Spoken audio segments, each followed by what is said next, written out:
सहयोग गर्नुमा हामी देख्दछौँ। पिताज्यूहरू हाम्रो कार्यक्रम सकिन आँटेको छ। आफ्नो समय अमूल्य समय लिएर तपाईँहरू विद्यालय यस कार्यक्रममा उपस्थित हुनुभएको छ।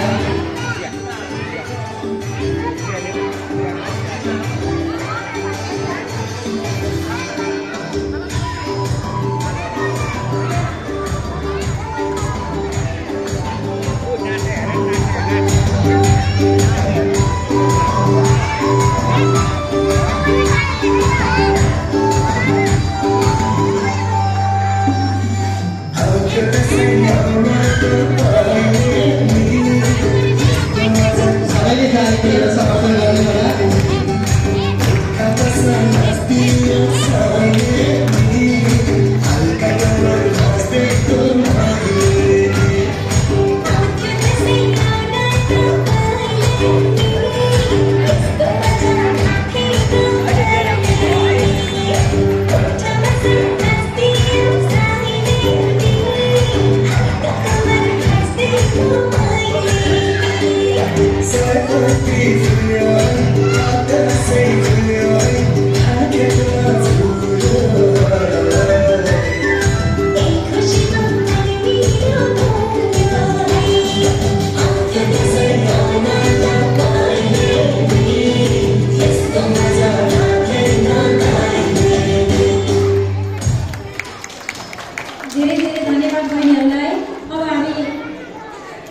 हाम्रो दसैँ गीतमा बहिनीहरू सुन्दर नृत्य प्रस्तुत गरिसक्नु भएको छ। त्यस्ता गीतहरू साँच्चै नै लोप हुन आँटिसकेका छन्। त्यस कारणले हामीले हाम्रो भाषा, संस्कृति, नृत्य त्यस्ता संस्कृति र परम्पराहरूलाई संरक्षण गर्दै अघि बढ्नुपर्ने हुन्छ र हामी अब टिका जमानाको कार्यक्रम बाँकी छ र त्योभन्दा पहिले श्री नवदलाल सञ्चालक समितिका संयोजक श्री श्याम केसीज्यूलाई आफ्नो छोटो शुभकामना सहितको मन्तव्य राखिदिनुमा स्टेजमा आमन्त्रण गर्दछु। धन्यवाद श्रद्धेय महाराजज्यू, अध्यक्षज्यू, अतिथिज्यू, अभिभावकज्यू, निजानन्द गुरुकुलमका प्राचार्य लगायत सम्पूर्ण पदाधिकारीज्यूहरू र भाइ बहिनीहरू सबैमा प्रणाम। प्रणाम भने सबैले प्रणाम।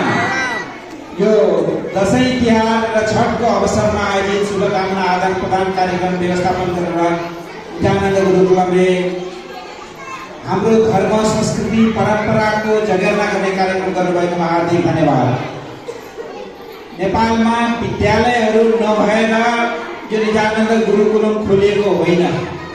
कृष्ण प्रणामी समाजले धर्मको साथसाथै सामाजिक क्षेत्रमा पनि सेवा गर्ने क्रममा आज शिक्षा क्षेत्र यति धेरै महँगो र अर्को कुरा नितान्त पश्चिमा शिक्षाले परिपूर्ति गर्दै आएको समाजमा हाम्रो पूर्वीय दर्शन, हाम्रो मान्यता, हाम्रो धर्म संस्कृतिको धरोहरको जगेर्ना गर्दै संस्कृतिको जगेर्ना हुनुपर्छ, नैतिक शिक्षाको पालना हुनुपर्छ र सुलभ शिक्षा उपलब्ध हुनुपर्छ भनेर प्रणामी समाजले चाहिँ सानो स्केलमा भए पनि निजानन्द गुरुकुलम सञ्चालन गरेको छ।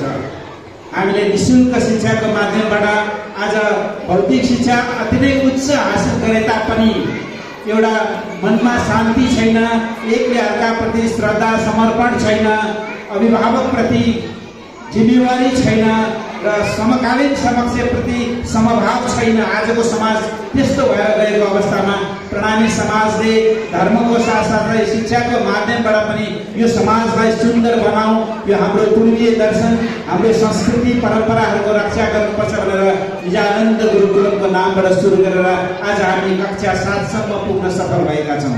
अभिभावक वर्गहरू, विद्यार्थी भाइ बहिनीहरूलाई यो निजानन्द गुरुकुलममा पढ्दा र अन्त पढ्दाको फाइदा भोलिका दिनमा हजुरले अनुभव गर्न सक्नुहुनेछ।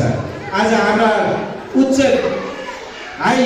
धेरै पैसा तिरेका विद्यालयमा पढेका विद्यार्थीहरूले आफ्ना बाउ आमाहरूलाई श्रद्धा गर्न छोडेर एउटा एक किसिमको आफू स्वतन्त्र हुँ, म शिक्षित हुँ भन्ने भावना विकास भइरहेको क्रममा निजानन्द गुरुकुलमा कमसेकम मेरो मातापिताले कति दुःख गर्नुभयो, मेरो मातापिता भगवान स्वरूप हुनुहुन्छ, मेरो आफन्तजन मेरो इष्टमित्रहरू मर्यादामा हुनुहुन्छ, त्यो नैतिक शिक्षा निजानन्द गुरुकुलमले सुरु गरेको छ। त्यसैले गर्दाखेरि हजुरहरू सबैले पनि अन्य अभिभावकज्यूहरूले पनि अन्य आफ्ना साथी इष्टमित्रहरूलाई पनि निजानन्द गुरुकुलममा बच्चा पढाइयो भने एक त पैसा तिर्न परेन, अर्को कुरो धार्मिक शिक्षा, नैतिक शिक्षा, वैज्ञानिक शिक्षा पनि साथसाथै एउटा नैतिकवान व्यक्ति तयार गर्नलाई स्थापना भएको यो निजानन्द गुरुकुलम भएको हुँदा हजुरहरूले बढीभन्दा बढी आफ्ना मान्छेहरूलाई पनि यो विद्यालयमा पढाउनु भयो भने आजको महँगाई शिक्षाबाट पनि बच्ने, नैतिक शिक्षाको पनि आर्जन हुने, नैतिक शिक्षाको साथसाथै जीवनलाई धर्मको माध्यमबाट अध्यात्मको माध्यमबाट सहजीकरण गर्न मिल्ने यो गुरुकुलममा यहाँहरूलाई हार्दिक स्वागत गर्दछु। अभिभावकको जिम्मा स्कुल विद्यालय भन्दा पनि धेरै ठुलो हुन्छ।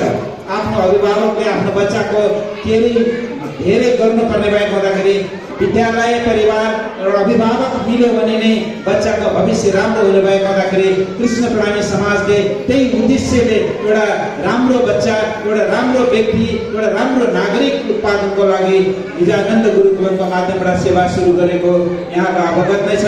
हजुरहरू सबैलाई विजयादशमी तिहार, छठ पर्व, नेपाल सम्बन्ध हाम्रो संस्कृतिहरूको परम्परा कायम गर्दै अगाडि बढाउँ, शान्त बनाउँ, जीवनलाई संस्कारको पनि रक्षा गरौँ र त्यसलाई सुलभ र सहज पनि बनाउँ भन्दै यहाँहरूलाई आउँदै गरेको यी सम्पूर्ण चाडहरूको हार्दिक मङ्गलमय शुभकामना व्यक्त गर्दै नौतन धाम परिवारद्वारा हजुरहरू सबैप्रति आभार व्यक्त गर्दछु। विशेष गरी हाम्रा अतिथिज्यूहरू जसले शिक्षा क्षेत्रमा योगदान पुर्याएर निजानन्द गुरुकुलमलाई अझ उच्च बनाउँदै आगामी दिनहरूमा पनि सहयोग दिने प्रतिबद्धता गर्नुभएको छ, उहाँहरूप्रति धेरै आभार। श्रद्धेय प्राचार्यज्यूप्रति धन्यवाद भन्न चाहन्छु।